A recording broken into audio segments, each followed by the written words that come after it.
किसी के साथ नाजायज ताल्लुकात ना बनाना, उसके प्रपोजल को रिजेक्ट करना इस खातून के लिए इतना बड़ा मसला बन गया कि इनको नौकरी से निकाल दिया गया। देन मुझे एक एसएमएस आता है जिसपे ये था कि मैं जिस लेडीज़ के साथ फर्स्ट टाइम होता हूँ वो लेडीज़ दोबारा किसी मर्द की नहीं रहती। टॉर्चर ऐसे करता था, ड्यूटी ऐसी जगह पे लगा देता था जहाँ पर सब मेल होते थे, और तंग भी इंतहा का कि मैं खुद कहूँ कि सरकारी राह आ जाए मैं रेडी हूँ।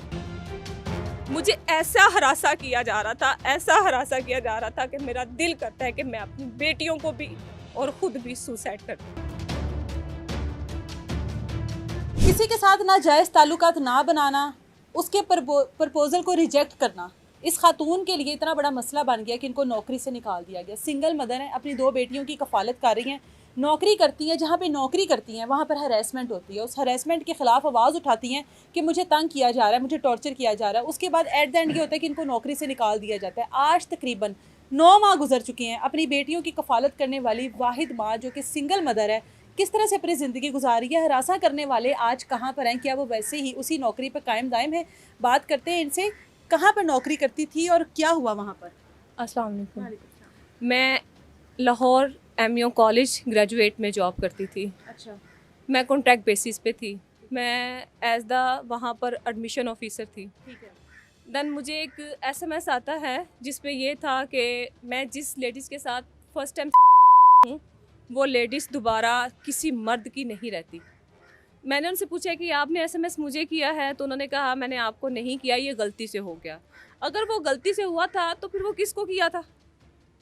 ये भी तो खातून को किया किसी था। तो खतून को किया था। मैंने फिर इस चीज़ को इग्नोर कर दिया। इस बात को तकरीबन 5 से 6 दिन गुजरे, उसने मुझे टॉर्चर करना कंटिन्यू कर दिया। अच्छा, टॉर्चर ऐसे करता था, ड्यूटी ऐसी जगह पे लगा देता था जहाँ पर सब मेल होते थे, और मैं इस चीज़ को बर्दाश्त करती आई कि मेरे बच्चे हैं। अगर मेरी जॉब चली गई तो मेरे बच्चों की स्कूल की फ़ीस, मेरे घर का राशन, मेरे घर के बिजली के बिल, गैस के बिल मैं कहाँ से करूँगी? क्योंकि मैं सिंगल मदर हूँ और मेरे जो वालिद साहब हैं वो कोई जॉब नहीं करते। एक भाई है मेरा, हम 6 बहनें हैं। एक भाई है मेरा, वो छोटा है, अभी 15 से 16 ईयर्स का है, वो भी स्टूडेंट है, वो जॉब नहीं करता। घर को तो चलाना था, मैं बर्दाश्त करती आई। जब आपने उनसे ये पूछा कि ये मैसेज किसको किया, उन्होंने कहा आपको नहीं किया, उसके बाद जाहिर है आपके साथ बेतकल्लुफ़ होने की या आपके साथ फिर भी नॉर्मल रहने की तो कोशिश की होगी। नहीं, वो जैसे चिड़चिड़ापन था ना उसके अंदर, वो करता आप था। बता रही थी कि आपके साथ आपकी चीज़ें खाने लग गए या आपका जो जूठा। मेरी चीज़ें पड़ी होती थी ना, जैसे कि मेरी कोल्ड ड्रिंक पड़ी है, जूठी पड़ी हुई है, वो पी लेता था। अगर मैं बन प्लस्तर खा रही हूँ तो वो उसने बन प्लस्तर उठा के खा लेना है। बेतकल्फ़ी कर। हाँ, यानी कि उसने सबको ये दिखाना है कि मुझे इससे मोहब्बत है और मैं इसकी जूठी चीज़ को भी अपनी चीज़ समझता हूँ। उसने ये दिखाना। एक दिन मैं तंग आ गई, उसने मेरी ड्यूटी वहाँ पर लगाई जहाँ पर मर्द भी खड़े होकर जॉब नहीं करते, कि स्टूडेंट्स को क्लासों में भेजो। आपको पता है इंटर के जो स्टूडेंट्स होते हैं वो नए नए स्कूलों से कॉलेज गए होते हैं, उनका एक एटीट्यूड ही सेपरेट हो जाता है। मुझे वहाँ पर भेज दिया गया कि इनको क्लासों में भेजो। मैंने जिस बच्चे से कहना चलो बच्चे क्लासों में, उन्होंने कहना टीचर आप आ रही हैं। इसमें उन बच्चों का कसूर नहीं है, वो हुटिंग करते हैं, इनमें बच्चों का कसूर नहीं है, क्योंकि वो एक कॉलेज है। मैंने इसके पास दोबारा ही मैंने इसको आके बोला कि वो मुझे इस तरह टॉर्चर कर रहे हैं, मुझे हुटिंग कर रहे हैं। अब उसने मुझे डांटा। डांटने के बाद इसने मुझे फिर मेल में बैठा दिया जहाँ पर सिर्फ मैं अकेली लेडीज थी, बाकी सारे मेल थे, और जो मेरा काम नहीं था वो मुझसे काम लेता था।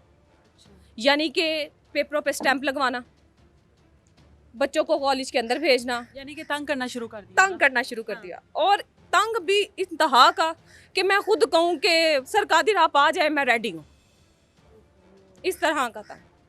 वहाँ पर एक बीएस के तनवीर सर थे, वो ये पूछते थे हर किसी को, चंगी हुंदी तो तलाक क्यों होती?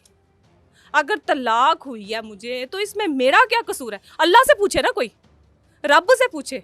अब रब को भी तो पता था ना कि इसको तलाक हो गई है, इसकी 2 बेटियां हैं, कि इसने जॉब करनी है, मैंने बाहर निकला, मैं अभी भी घर नहीं बैठ सकती। मेरी आवाज़ उठाना, मुझे पता है मैंने ये जो आवाज़ उठाई है ना, पता नहीं मेरे साथ क्या हो जाए, ये मुझे पता है, क्योंकि मैं उस कॉलेज में रह चुकी हूँ, मैं उस कॉलेज में ड्यूटी कर चुकी हूँ, मुझे पता है कि वो किस हद तक पहुँच सकते हैं। नौकरी से निकालने की प्लानिंग किस तरह से हुई फिर? इस बात को जब ये बात हुई, मैंने 5 डेज उसकी हरकतें देखी, टॉर्चर करना, किसी ऐसी जगह पे ड्यूटी लगा देना। हाँ। एक दिन क्या होता है कि उसने मुझे कोई बात की जो कि मेरी ना काबिल बर्दाश्त थी। मैंने पेपर पढ़े थे, मैंने पेपर उठा के उसके मुंह पे मारे। मैंने कहा मुझे तुम्हारे साथ काम ही नहीं करना, मैं लोगों के घरों में बर्तन मांज लूँगी, मैं बाहर मांग लूँगी, मैंने तुम्हारे साथ काम नहीं करना। मैं कह के घर चली गई। जैसे ही मैं घर गई हूँ तो मैंने अपने वालिद को बताया, तो मेरे वालिद साहब ने ना बड़ा कॉन्फिडेंस लेवल मेरा अच्छा किया और मुझे साथ लिया, एमईओ चले गए। क्योंकि वो एक बाप था, वो एक बाप था, उसको तकलीफ थी कि मेरी बेटी को हरासा का निशाना क्यों बनाया जा रहा है। मेरे वालिद साहब जब एमईओ कॉलेज में गए तो कादिर सर छुप गए। जब छुप गए तो मेरे वालिद साहब ने उनको ढूंढा, काफ़ी तलाश किया, वो नहीं मिले। प्रिंसिपल ने अपने रूम में बुलाया, मेरे वालिद साहब ने 15 पे कॉल कर दी। 15 की पुलिस आई है, उसको गेट से अंदर एंटर नहीं होने दिया। इतनी पुलिस की इजाज़त नहीं थी कि वो अंदर एंटर हो जाते, वो गेट पे बैठे हैं। इतनी देर में प्रिंसिपल ने बुलाया, मेरे वालिद साहब से बोला कि कादिर ने गलत किया है, हम इस चीज़ का एलिगेशन, इसका जो भी है हम उठाएंगे, आप अपनी एप्लीकेशन वापस लें, कॉलेज की बदनामी ना करें, क्योंकि हम इस बच्ची को नहीं छोड़ सकते। ये बच्ची वो है जो कि हमारे कॉलेज में बहुत अच्छा काम कर रही है। वहाँ पर मुझे और मेरे वालिद साहब को एतमाद में लिया गया। जब एतमाद में लिया गया तो मेरे वालिद साहब ने कहा ठीक है मैं मान जाता हूँ, मेरी बेटी की जॉब है, लेकिन देन आप ऐसा करो कि मेरे सामने कादिर तो मुझे कादिर तो दिखाओ, वो है कौन, मैं देखूँ तो सही उसमें कितना स्टेमिना, वो एक बाप से बात करे, मेरी बेटी को मजबूर कर रहा है। मेरे 2 बच्चे हैं मैडम, मुझे मजबूर कर दिया उसने कि मैंने 15 पे कॉल करके अपना आप ओपन करके बताया कि मैं हरासा हो रही हूँ, आए मुझे देखे। जब मैं वहाँ पर कादिर आया तो आते वो मेरे वालिद साहब के पाँव पे बैठ गया, पाँव पकड़ लिए, ये मेरी माँ, ये मेरी बहन, ये मेरी बेटी, साथ ही आपको माँ बहन बेटी बना दिया। मैं दोबारा इसको तंग करूँ तो मैं अपनी माँ बहन और बेटी को तंग करूँ, फिर बात ख़त्म हो जानी चाहिए थी। मैंने सुलहनामा लिख के पुलिस वालों को दे दिया, पुलिस वाले चले गए। फिर उसके बाद उनको मेरी रिस्पेक्ट करनी चाहिए थी, उनको ये सोचना चाहिए था कि इसके साथ इतना कुछ हमने किया, ये यहाँ से नहीं गई। उसने 10 डेज डाले और मुझे जॉब से फारिग करवा दिया। और जॉब से फारिग, और जिससे जॉब से फारिग करवाया वो बंदा एलिजिबल था। वो आया सिर्फ सैलरी के चेक साइन करने के लिए और वो मुझे फारिग करके चला गया। बाद आपको कोई मैसेज कन्वे किया हो कि मैंने तुम्हें नौकरी से फारिग करवा दिया? उसके बाद मैं फिरती रही हूँ। मैंने सर कादिर को फ़ोन किया है, सर कादिर प्लीज़ काइंडली मेरी जॉब वापस करवा दे, मेरे छोटे छोटे बच्चे हैं। आपने मुझे कहा था कि एप्लीकेशन वापस ले लो, मैंने एप्लीकेशन वापस ले ली, अब मेरी जॉब वापस करवा दे। कोई रिस्पॉन्स नहीं, कोई रिस्पॉन्स नहीं। मैं उस बंदे के पास गई जिसने मुझे जॉब से निकाला था, मैं उसके पास गई, मैंने उससे जाके कहा, मैंने कहा सर मैं 2 बेटियों की माँ हूँ, मैं सिंगल मदर हूँ, खुदारा मुझे मेरी जॉब वापस कर दी जाए, मेरी बेटी लीवर प्रॉब्लम है, मेरी बेटी का हर मंथ एंडोस्कोपी बायोस्कोपी हो रहा है। किस तरह अब घर का सर्कल चल रहा है? जाहिर है वालिद नहीं है बेटियों के, आपके शोहर नहीं है, बेटी बीमार है, सोर्स ऑफ इनकम नहीं है, नौकरी ख़त्म हो गई है, कैसे चल रहा है आप सब? उधार उठा रही हूँ। मतलब कब तक उधार उठाएंगी लोग, कब तक देंगे? अब तो कॉल्स भी आना शुरू हो गई हैं कि आप हमारी पेमेंट कब वापस कर रही हैं। जो मुझे पेमेंट के लिए बोलता है मैं उसको अपनी वीडियो सेंड कर देती हूँ कि देखें मैं इस वक्त मुश्किल में हूँ, मैं इस वक्त मुश्किल में हूँ। एक हेल्पलाइन बनी हुई है ख़वातीन के मामलात के लिए, कहीं पर ख़वातीन को हरासा किया जाए तो वहाँ से मदद, ज़ाहिर है मदद के लिए वो अपनी जो कंप्लेन है वो बता सकती हैं। किया नहीं कुछ?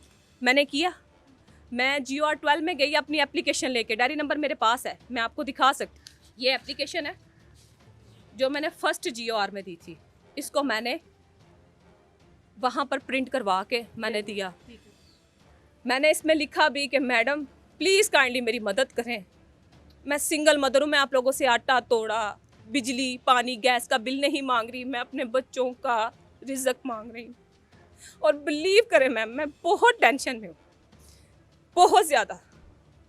मुझे ऐसा हरासा किया जा रहा था, ऐसा हरासा किया जा रहा था कि मेरा दिल करता है कि मैं अपनी बेटियों को भी और ख़ुद भी सुसाइड कर दूँ। मेरी बेटी 11 ईयर्स की है, उसका पिछली दफ़ा इंटरव्यू हुआ है, उसमें मेरी बेटी ने बोला है कि अगर मेरी माँ के साथ ये सब कुछ हो रहा है तो हम तीनों माँ बेटियाँ जहर खा के मर जाती हैं। मैंने कोई ऐसा अदारा नहीं छोड़ा जहाँ पे मैंने एप्लीकेशन नहीं दी। आगे से मुझे लॉन्ग ड्राइव के, आगे से मुझे फ्रेंडशिप के, आगे से मुझे दोस्ती करने के मशवरे मिलते हैं, और आप ये पूछेंगी कि मैं ही क्यों? मतलब हर इदारे में ख़वातीन हैं, कहा जाता है ख़वातीन की तरफ से जब तक इजाज़त ना हो तो ऐसा कुछ नहीं होता, ये ऐसा सुनने को मिलता है। तो ख़वातीन की तरफ से ऐसी कुछ बात होती है तो ख़वातीन को वही मर्द ही तंग करते हैं। तो ये तो सवाल, क्योंकि आवाज़ मैंने उठाई है। बहुत सी लेडीज़ हैं, आप क्या समझती हैं कि मैं यहाँ पर अकेली खड़ी हूँ? नहीं, आपके पीछे भी बहुत सारी होंगी जो जो सामने कैमरे के सामने सामने नहीं नहीं आ आ सकती। रही। ये पीछे एक लेकिन मेरे साथ हैं वो। मुझे कहती उन पे होंगी कि आपकी आवाज़ से शायद हमारा भी शादीशुदा भला है, हो जाए। कोई शादीशुदा है, किसी के छोटे छोटे बच्चे हैं। मैं अब देखे ना, मैं सिंगल मदर हूँ ना, मुझे पता है कि मैं कैसे गुजारा कर रही हूँ। मैं आपको डायरी नंबर भी चेक करवाती हूँ, जो डायरी नंबर मुझे मरियम नवाज के ऑफिस में से मिला था। इसी में मैं लेकिन उसके आपको बाद अब दिखाती तक कोई सुनवाई नहीं हुई। उस डायरी नंबर को क्या करना है जब आपकी बात ही नहीं उन तक पहुंच रही? मैडम, डायरी मैं- नंबर से क्या आपको नौकरी मिल जाएगी, आपके बच्चों को रिस्क मिल जाएगा, आपकी बेटी का इलाज हो जाएगा? हूँ। मैम, वैसे कितनी अजीब बात है कि मैं इज्जत की ज़िंदगी जीने के लिए रिक्वेस्ट कर रही हूँ कि मुझे इज्जत की ज़िंदगी जीने दें। हमारे मुआशरे का अलमी है कि इज्जत की ज़िंदगी जीने के लिए दरख्वास्त करनी पड़ेगी। ये तो फिर इससे बेहतर हम मर ना जाए, इज्जत से कफन तो मिल जाएगा ना।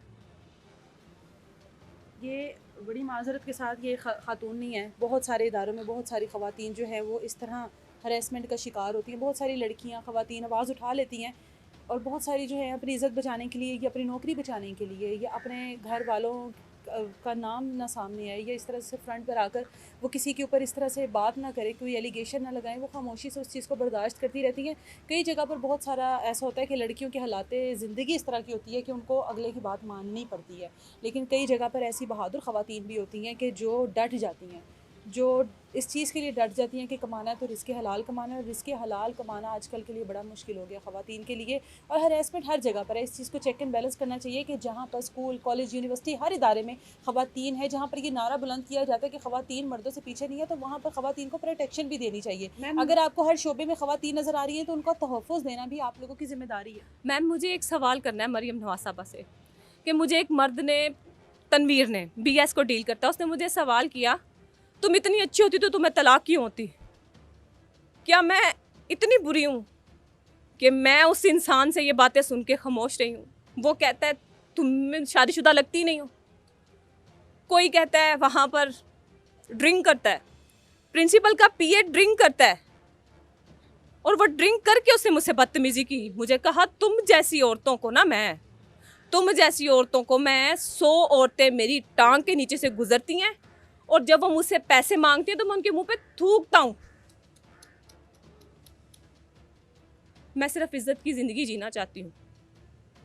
कोई ये समझे कि शायद मैं मीडिया के सामने आके अपने आप को वायरल करके पता नहीं क्या हासिल करी। मुझे पता है ये मेरी वीडियो पूरी कौम देख रही है।